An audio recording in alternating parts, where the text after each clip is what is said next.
C'est à la fois l'un des meilleurs orchestres internationaux et l'une des salles les plus renommées au monde. Le Concertgebouw d'Amsterdam a ouvert sa nouvelle saison sous le signe de la tradition par une interprétation sublime de la deuxième symphonie de Gustav Mahler, sous la houlette de son nouveau directeur musical, l'Italien Daniele Gatti.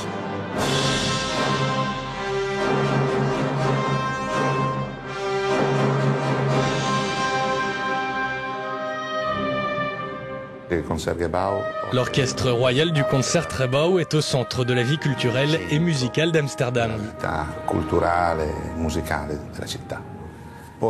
Mais j'ai aussi l'habitude de dire que cet orchestre appartient au monde. Parce qu'un orchestre de ce niveau ne peut pas seulement appartenir à la ville, il fait aussi partie de mon pays, de l'Europe et du monde dans son ensemble.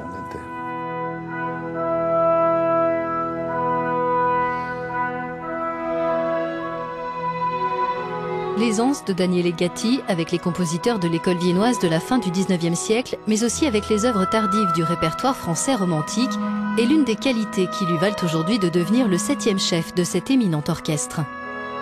On attend beaucoup de choses de Daniele Gatti, parce qu'on sait qu'il est très talentueux, très passionné, qu'il a un répertoire particulièrement vaste. C'est quelqu'un de sincère et de très curieux. Il aime toucher les gens lors des concerts et il invite aussi le public et les jeunes aux répétitions.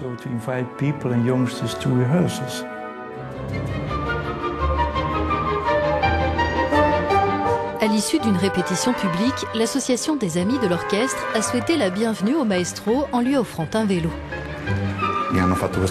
On vient juste de m'offrir un cadeau très spécial, le symbole de la ville. Je suis très honoré. Après tout, je suis ici depuis un mois à peine et on m'a accueilli tellement chaleureusement, ça m'a vraiment surpris.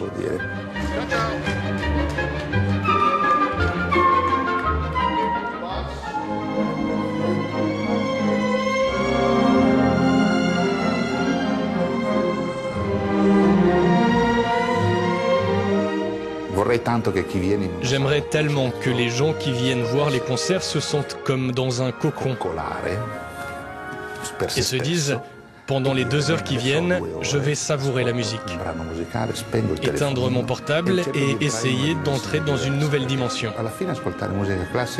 Après tout, c'est exactement l'effet que ça me fait quand j'écoute de la musique classique.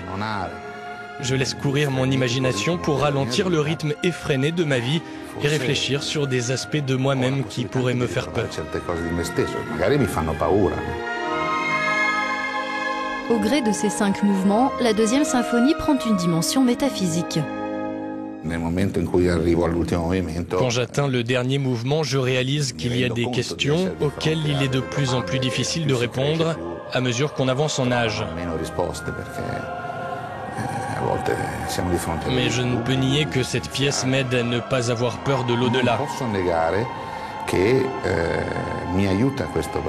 J'espère que même ceux qui ne sont pas croyants pourront être touchés par cette musique et qu'ils commenceront à se poser certaines questions.